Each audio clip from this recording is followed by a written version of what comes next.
Well, let's start off with the unrest in Egypt, grabbing the headlines here in France. That's right. It's on the front page of Le Figaro today, the right-leaning press, the paper that wonders, is Egypt on the verge of a civil war? And in their editorial, they say that Egypt is really facing its destiny right now. And there's a major risk that the country could slip into a civil war, much similar to what Algeria experienced in 1992. And it points out that, well, this, given how delicate the whole situation in the region is, this would be a complete catastrophe. And if there were this kind of religious, fratricidal conflict in Egypt, that would have very serious consequences for the Arab world as a whole. And it says that really the Muslim Brotherhood and the army are very responsible for the future of Egypt, and they really have to find a way to put their differences aside and work together for Egypt as a whole, for all Egyptians, says Le Figaro. They really need to find out how to,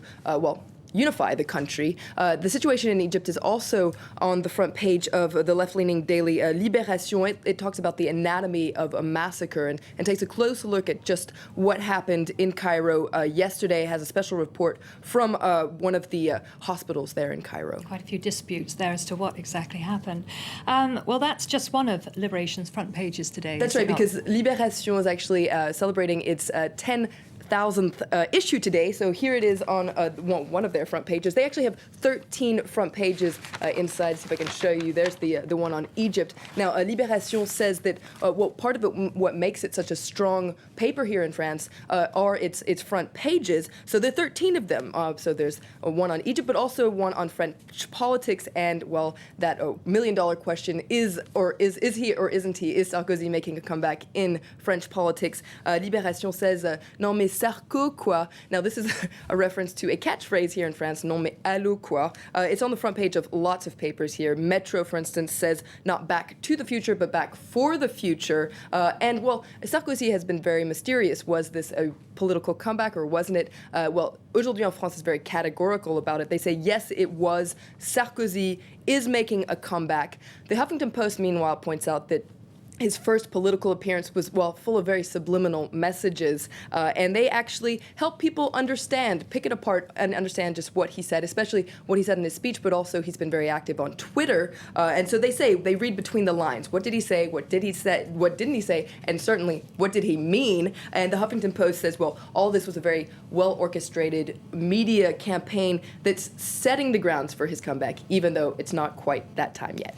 Well, the communist paper, L'Humanité, isn't so thrilled about the eventual return of Sarkozy. That's right. They say it's back to business for the president of the rich, and the communist paper has often accused Sarkozy of really just being a president for rich people. And in this article, they point out how his whole time as president, well, he had the worst mix of business and politics for his own personal gains.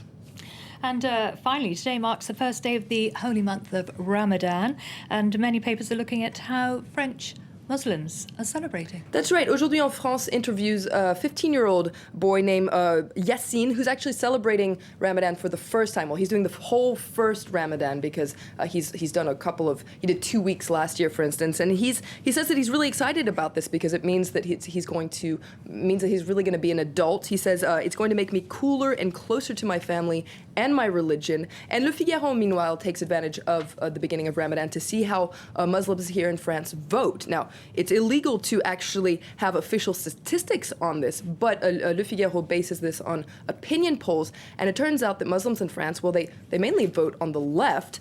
For instance, the 86% of French Muslims voted for Hollande in the second round, 57% in the first round, so this could be influential if the race is very tight.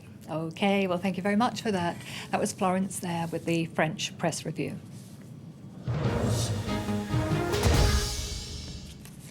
Well, coming up just after the break, we'll be going live to Cairo to speak to our correspondent Gallagher Fenwick, a day after 51 supporters of ousted President Morsi were killed.